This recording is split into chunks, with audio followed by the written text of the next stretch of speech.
আচ্ছা, আজকের ক্লাসে আমরা যেটা পড়বো সেটা হচ্ছে bonding in metals. Bonding in metals actually তিনটে থিওরি আমরা পড়বো। একটা হচ্ছে ইলেকট্রনিক গ্যাস মডেল, সেকেন্ড হচ্ছে ভ্যালেন্স বন্ড থিওরি, আর থার্ড হচ্ছে ব্যান্ড থিওরি। এই তিনটে হচ্ছে পর এসেছে। প্রথমে আমরা যেটা পড়বো সেটা হচ্ছে electronic gas model. Electronic gas model যখন আমরা পড়ছি তখন দুজন সায়েন্টিস্টের কথা অবশ্যই বলা উচিত যাদের কন্ট্রিবিউশন অ্যাকচুয়ালি এই ইলেকট্রনিক গ্যাস মডেলের উপর আছে। একজন হলেন সায়েন্টিস্ট ড্রু, আর একজন হলেন সায়েন্টিস্ট লরেন্স, যারা দুজনে 1900 এবং 1923 খ্রিস্টাব্দে এই থিওরি দুটো আবিষ্কার করেন। As per electronic gas model এখানে কি বলা হয়েছে যে মনে করো এই যে নিউক্লিয়াসটা আছে আর এই তার চারপাশে যে মনে করো ভ্যালেন্স ইলেকট্রনস গুলো আছে, বলা হচ্ছে যে এই নিউক্লিয়াস আর ভ্যালেন্স ইলেকট্রনস এর মধ্যে ডিরেক্টলি কোনো লিঙ্ক নেই। মানে এই যে ভ্যালেন্স ইলেকট্রনস গুলো আছে এরা আলাদাভাবে আছে, আর এই যে কোর নিউক্লিয়াসটা আছে এটা আলাদাভাবে। এই যে কোর নিউক্লিয়াসটা আছে এটাকে আমরা বলছি জয়েন্ট ল্যাটিস। এই কোর নিউক্লিয়াসটাকে বলা হয় জয়েন্ট ল্যাটিস। আর এই যে চারপাশের ভ্যালেন্স ইলেকট্রনস, আমরা সব ইলেকট্রন বলছি না, অনলি যে ভ্যালেন্স ইলেকট্রনস গুলো আছে তারা কি রকম ভাবে আছে, তারা এই চারপাশে একটা ফিল্ডের মতো আছে। এটাকে আমরা বলছি joint field like a gas. তার নিউক্লিয়াসটা আলাদাভাবে একটা জয়েন্ট ল্যাটিস, আর এই ভ্যালেন্স ইলেকট্রনস গুলো আলাদাভাবে যেটা আছে সেটাকে আমরা বলছি joint field like a gas. তাহলে এই যে জিনিসটা তৈরি হচ্ছে joint field like a gas, তার জন্য কি হচ্ছে দেখো, ইলেকট্রনস গুলোর ফ্রি মুভমেন্ট হচ্ছে বা ইলেকট্রনস গুলোর ফ্রি মুভমেন্টটা পসিবল। ইলেকট্রন গুলো এই যে পুরো গ্যাস ফিল্ডটা আছে এর মধ্যে নিজেদের মতো করে ফ্রিলি মুভ করতে পারছে। তাহলে আলটিমেট কি হলো, এখানে কন্ডাকশন ক্রিয়েট হচ্ছে। কিন্তু এখানে একটা প্রবলেম আছে। প্রবলেমটা কি দেখো, যে এইগুলো তো একটা আলটিমেট যে ফিল্ডটা সেটা তো একটা জয়েন্ট ফিল্ডটা শুধুমাত্র ভ্যালেন্স ইলেকট্রনস এর জন্য। এখন বিভিন্ন মেটালস এর জন্য যদি আমরা পড়ি তাহলে আমরা কি দেখবো, ভ্যালেন্স ইলেকট্রনস এর নাম্বারও বিভিন্ন।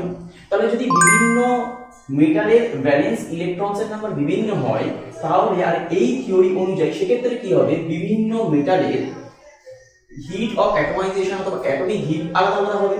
কারণ আমরা তো শুধুমাত্র এইটুকু ভ্যালেন্স ইলেকট্রনস এর জন্য ভাবছি জয়েন্ট ফিল্ডটা। তাহলে যদি ভ্যালেন্স ইলেকট্রনস এর নাম্বার চেঞ্জ হয়ে যায় তাহলে আমরা কি হবে, হিট অফ অ্যাটমাইজেশন বা অ্যাটমিক হিটটা আলাদা হওয়া উচিত। কিন্তু এটা দেখা যাচ্ছে মোস্ট অফ দ্য মেটালস এর অ্যাটমিক হিট অথবা হিট অফ অ্যাটমাইজেশন যেটা সেটা একটা constant value irrespective number of valence electrons. Valence electrons যাই হোক না কেন, টোটাল হিট অফ অ্যাটমাইজেশন বা অ্যাটমিক হিটটা একটা কনস্ট্যান্ট হয়। তাহলে এর মাধ্যমে আমরা কি বুঝতে পারছি যে আলটিমেট এই টোটাল থিওরিটায় কিছু না কিছু একটা প্রবলেম আছে। কারণ এই থিওরি অনুযায়ী অ্যাকচুয়ালি আমরা অ্যাটমিক হিট অথবা হিট অফ অ্যাটমাইজেশন কিন্তু ব্যাখ্যা করতে পারছি না। এরপরে কি আসছে, এরপরে আসছে valence bond theory. Valence bond theory mainly কি দেখাতে চেষ্টা করছে, এটা দেখাতে চেষ্টা করছে যে রেজোনেন্স বিটুইন, কাদের মধ্যে রেজোনেন্স হচ্ছে, electron pairs, resonance between electron pairs and one electron bond যদি এটা দেখানো যায় তাহলে আমরা একটা एग्जांपल ধরছি, যেখানে টোটাল ধরো আমার কাছে 8খানা সোডিয়াম অ্যাটম আছে। তাহলে 8টা সোডিয়াম অ্যাটম কি রকম ভাবে আছে, মনে করো আমার এই রকম ভাবে 8টা সোডিয়াম অ্যাটম আমরা আনলাম টোটাল, মানে সোডিয়াম এরা বন্ড করে আছে। এটা একটা ল্যাটিস, সেকেন্ড এটা এক নম্বর স্ট্রাকচার হলো। দ্বিতীয় স্ট্রাকচার আমরা আনছি, মনে করো এটা একটা সেকেন্ড স্ট্রাকচার, আর থার্ড একটা স্ট্রাকচার আছে যেটা একটা আয়নিক ফর্ম টাইপ। থার্ড স্ট্রাকচারটা হচ্ছে সোডিয়াম একটা মনে করুন ইলেকট্রন ছেড়ে দিয়েছে, এইটা বন্ড আছে, এই সোডিয়ামের সাথে একটা বন্ড, আর এখানে তিনটে সোডিয়াম যদি বন্ড করে থাকে তাহলে মাঝখানে সোডিয়ামটাকে আমরা কি বলছি, নেগেটিভ চার্জ। তাহলে এখানে হচ্ছে টোটাল এরকম তিনটে স্ট্রাকচার। এই যে তিনটে স্ট্রাকচারটা টোটাল তিনটে রেজোনেন্স স্ট্রাকচার আসছে, তাহলে আমরা বলছি resonance between electron pair and one electron bond. এখানে কি হচ্ছে, ওয়ান ইলেকট্রন বন্ড হচ্ছে, কারণ এখানে একটা সোডিয়ামের সাথে বন্ড নেই, আর এখানে একটা সোডিয়াম দুটোর সাথে বন্ড করেছে বলে এই সোডিয়ামের মাথায় একটা নেগেটিভ চার্জ থাকে। তাহলে এই যে টোটাল তিনখানা রেজোনেন্স স্ট্রাকচার আসছে এর মাধ্যমেও কিন্তু আমরা অ্যাকচুয়ালি কন্ডাক্টেন্সটাকে ব্যাখ্যা করতে পারছি, কারণ ইলেকট্রনের ফ্রি মুভমেন্ট হচ্ছে। কিন্তু এইগুলো অনেকটাই অ্যাকচুয়ালি এর মাধ্যমে কন্ডাক্টেন্স ব্যাখ্যা করা যায় বা বন্ডিং ইন মেটালস ব্যাখ্যা করা যায়। কিন্তু এখানে একটাই শুধু প্রবলেম থেকে যায়। প্রবলেমটা কি, যে লিকুইড স্টেটে কিন্তু এই মেটালের কন্ডাক্টেন্সটাকে আমরা ব্যাখ্যা করতে পারবো। লিকুইড স্টেটের ক্ষেত্রে এটা প্রবলেম ক্রিয়েট করবে, কিন্তু নর্মাল স্টেটে বা সলিড স্টেটে এটার কোনো প্রবলেম নেই। থার্ড যেটা আছে মানে ব্যান্ড থিওরি আছে, কারণ ইলেকট্রনিক গ্যাস মডেল অথবা ভ্যালেন্স বন্ড থিওরিতে কিছু না কিছু প্রবলেম আছে। থার্ড যেটা আছে সেটা হচ্ছে ব্যান্ড থিওরি। ব্যান্ড থিওরিটা আমি একটু এক্সাম্পলের মাধ্যমে বলবো, কারণ যদি আমি আমাদের যদি আগে থেকে এমো ধারণা না থাকে তাহলে কিন্তু ব্যান্ড থিওরি বুঝতে একটু অসুবিধা হবে। তাহলে প্রথমে আমরা যেটা এমো করছি সেটা হচ্ছে লিথিয়াম। দেখো লিথিয়ামের যদি আমরা এমও করি তাহলে কি হয়, লিথিয়ামের ভ্যালেন্সের ইলেকট্রনিক কনফিগারেশন কি 1:2s1। লিথিয়ামের হচ্ছে 1:2s1, তাহলে ভ্যালেন্সের ইলেকট্রনিক কনফিগারেশনটা হচ্ছে আমার 2s1। তাহলে 2s1 এ যদি এরকম একটা ইলেকট্রন থাকে তাহলে আমার একটা কি হবে, একটা বিএমও তৈরি হবে আর একটা হচ্ছে এডিএমও। বিএমও মানে হচ্ছে বন্ডিং মলিকুলার অরবিটাল, এডিএমও মানে হচ্ছে অ্যান্টিবডি মলিকুলার অরবিটাল। তাহলে বিএমও তে দুটো ইলেকট্রন আসবে আর এটা কি থাকবে, আমার ভ্যাকেন্ট পড়ে থাকবে। এবার মনে করো এই রকম লিথিয়াম, এখানে তো আমি একটা লিথিয়াম নিয়েছি, এবার মনে করো আমি n নাম্বার অফ লিথিয়াম নিলাম। তাহলে n নাম্বার অফ যদি আমি লিথিয়াম নিই তাহলে আমার বিএমও কটা তৈরি হবে, বিএমও আমার তৈরি হবে n/2, আর এবিএমও কটা তৈরি হবে, এবিএমও আমার তৈরি হবে n/2। তাহলে এখন এই যে n নাম্বার অফ লিথিয়াম যদি আমি নিই তাহলে বিএমও গুলো কি রকম হবে, মনে করো আমি বিএমও গুলোকে আমি নীল কালিতে দেখাচ্ছি। মনে করো তাহলে এইগুলো কি হবে, এই রকম ভাবে বিএমও তৈরি হবে। কটা তৈরি হবে, n/2 নাম্বার, তাই না? এর ঠিক ওপর থেকে কি হবে, এর ঠিক ওপর থেকে এবিএমও তৈরি হবে, তাই না? এর ঠিক ওপর থেকে কি হবে, এবিএমও তৈরি হবে, এটাও হবে আমার n/2। তাহলে এগুলোকে আমরা কি বলছি, অ্যান্টি বন্ডিং মলিকুলার অরবিটাল, আর নিচের গুলো কি হবে, বন্ডিং মলিকুলার অরবিটাল।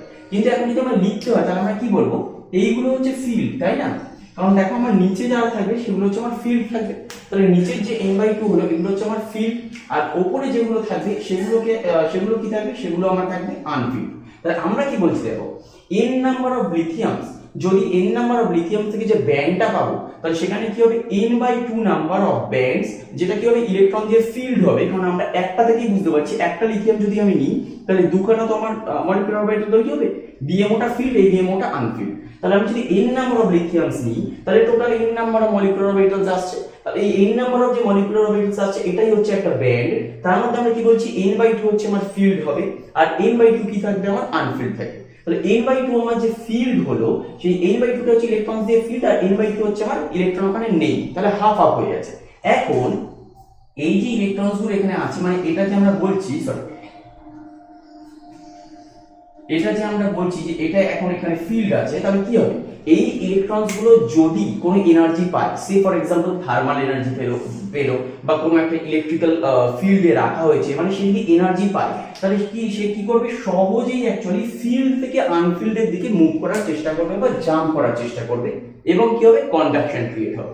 তাহলে এটা আমরা কি বলছি, লিথিয়ামের জন্য। আমি আবারও বললাম যে n নাম্বার অফ লিথিয়াম যদি আমরা নিই তাহলে n নাম্বার অফ লিথিয়ামস নিয়ে n/2 কি হবে, ফিল্ড এনার্জি লেভেলস আসবে, আর n/2 কি হবে, আনফিল্ড এনার্জি লেভেলস আসবে। যদি ইলেকট্রনটাকে নরমাল এনার্জি দেওয়া হয় তাহলে ইলেকট্রনটা সেই থার্মাল এনার্জি বা ইলেকট্রিক্যাল ম্যাগনেটিক ফিল্ডের মধ্যে যদি রাখা হয়, এনার্জি গেইন করে ফিল্ড থেকে আনফিল্ডের দিকে শিফট করবে বা জাম্প করবে। তাহলে অলরেডি যে ইলেকট্রনটা জাম্প করছে তাহলে কি হবে, আমার কন্ডাকশন ক্রিয়েট হবে। এটা হচ্ছে লিথিয়ামের জন্য। এবার যদি আমরা এটাকে বেরিলিয়াম ভাবি তাহলে দেখো বেরিলিয়ামের ক্ষেত্রে কিন্তু জিনিসটা একটু আলাদা। কেন, কারণ হাইড্রোজেন, হিলিয়াম, লিথিয়াম, বেরিলিয়াম। তাহলে বেরিলিয়ামের ক্ষেত্রে আমার ভ্যালেন্সের ইলেকট্রনিক কনফিগারেশনটা কি হবে, 2s2। তাহলে 2s2 যদি হয় এরকম তাহলে কি হবে, এখানে দুটো এখানে দুটো। তাহলে এখানে যদি আমি এখন n নাম্বার অফ বেরিলিয়াম নিই, যদি আমি নিতাম তাহলে কি হতো, n নাম্বার অফ বেরিলিয়াম থেকে আমার টোটাল এই nটাই আমার ফিল্ড হয়ে যাবে, তাই হবে না? দেখো এখানেও দুটো ফিল্ড, এখানেও দুটো ফিল্ড, তাহলে এখানে তো আলাদাভাবে কন্ডাক্টেন্স দেখাতে পারছি না। কিন্তু এটা আমায় ভাবতে হবে যে লিথিয়াম থেকে আমি যখন বেরিলিয়ামের দিকে যাচ্ছি তখন দেখো আমার জেড স্টার বাড়ছে। জেড স্টার মানে কি, আমার এফেক্টিভ নিউক্লিয়ার চার্জ বাড়ছে। তাহলে এফেক্টিভ নিউক্লিয়ার চার্জ যদি বাড়ে তাহলে এখানে কি হচ্ছে, দেখো ধীরে ধীরে এফেক্টিভ নিউক্লিয়ার চার্জ বাড়ার জন্য কি হচ্ছে, এই যে এনার্জি গ্যাপ 2s আর 2p এর মধ্যে এনার্জি গ্যাপ, সেটা কি হবে, কমে যাবে। তাহলে এখন প্রথম দিকে কি ছিল, এটা হচ্ছে 2s আর এটা হচ্ছে 2p, এটা হচ্ছে 2p আর এটা হচ্ছে 2s। তাহলে বেরিলিয়ামের ক্ষেত্রে কি হচ্ছে, এটা হচ্ছে আমার 2s এর ব্যান্ড, টোটাল হচ্ছে আমার 2s এর ব্যান্ড হলো, আর 2p এর ব্যান্ডটা কি হবে, 2p এর ব্যান্ডটা হচ্ছে এখানে ক্রিয়েট হচ্ছে, এটা হচ্ছে আমার 2p এর ব্যান্ড এলো, যেটা কিনা অ্যাকচুয়ালি 2s এর সাথে মার্জ করে গেছে। কিন্তু 2p টা কি হবে? 2p টা তো আমার আনফিল্ড, কারণ বেরিলিয়ামে তো আমার 2p টা আনফিল্ডই থাকে। কিন্তু 2s এর কি হবে? 2s এর কমপ্লিট ব্যান্ড মানে n নাম্বার অফ যদি আমি বেরিলিয়াম অ্যাটমস নিই, n নাম্বার অফ যদি আমি বেরিলিয়াম অ্যাটমস নিই, তাহলে কিন্তু এই পুরোটাই ফিল্ড, ব্লুটা কিন্তু পুরোটাই ফিল্ড, কিন্তু লিথিয়ামের ক্ষেত্রে হাফ হাফ হচ্ছিল। কিন্তু এর ক্ষেত্রে কি হবে? পুরোটাই ফিল্ড।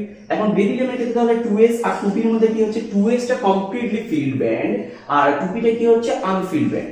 এখন কি হবে যে এইখানে 2s আর 2p এর মধ্যে যদি এনার্জি গ্যাপ থাকতো তাহলে কিন্তু প্রবলেম হতো, কারণ বাইরে থেকে তাকে বেশি এনার্জি দিতে হতো জাম্প করার জন্য। কিন্তু এখানে তো মার্চ করে গেছে 2s আর 2p। লিথিয়ামের ক্ষেত্রে কিন্তু সেটা হয় না। লিথিয়ামের ক্ষেত্রে কিন্তু এটা অনলি 2s আমরা দেখেছি, কারণ 2p টা এই 2s এর থেকে অনেকটা উপরে থাকে, 2p টার প্রয়োজন হচ্ছে না, 2p টা ছাড়াই কিন্তু এই কন্ডাক্ট্যান্স দেখাতে পারছে। কিন্তু এখানে এই নিজে শুধু 2s এ কিন্তু কন্ডাক্ট্যান্স দেখাতে পারবে না, কেন? কারণ 2s ব্যান্ডটা হচ্ছে কমপ্লিটলি ফিল্ড। তাহলে এখন এবার যদি বেরিলিয়ামটা থার্মাল এনার্জি পায় বা ইলেকট্রিক্যাল ফিল্ডের মধ্যে রাখা হয়, তাহলে সেই যে এনার্জিটা গেইন করবে তার মাধ্যমে কি হবে? সে 2s ব্যান্ড থেকে 2p ব্যান্ডে শিফট করতে পারবে বা 2s ব্যান্ড থেকে 2p ব্যান্ডে জাম্প করতে পারবে। তাহলে এখানেও ইলেকট্রনটা এরকম ভাবে কি হচ্ছে? শিফটিং করতে পারছে বা এর মাধ্যমে অ্যাকচুয়ালি আমার কন্ডাক্টেন্স ক্রিয়েট হচ্ছে। তাহলে আজকে আমরা যেটা পড়লাম সেটা হচ্ছে বন্ডিং ইন মেটালস। এই বন্ডিং ইন মেটালস তিনটে মাধ্যমে আমরা দেখছি, একটা হচ্ছে ইলেকট্রনিক গ্যাস মডেল, একটা হচ্ছে ভ্যালেন্স বন্ড থিওরি আর একটা হচ্ছে ব্যান্ড থিওরি। তার মধ্যে সবথেকে যেটা কার্যকরী সেটা হচ্ছে ব্যান্ড থিওরি, কারণ ব্যান্ড থিওরির মাধ্যমেই আমরা ম্যাক্সিমাম বন্ডিং ইন মেটালসটাকে এক্সপ্লেন করতে পারি। যদি ভিডিওটা ভালো লাগে থাকে তাহলে অবশ্যই লাইক করো এবং শেয়ার করো আর চ্যানেলটিকে সাবস্ক্রাইব করো। Thank you for watching this video. দেখা হচ্ছে নেক্সট ক্লাসে। নেক্সট ক্লাসে আমাদের পার্ট থাকবে ব্যান্ড থিওরি।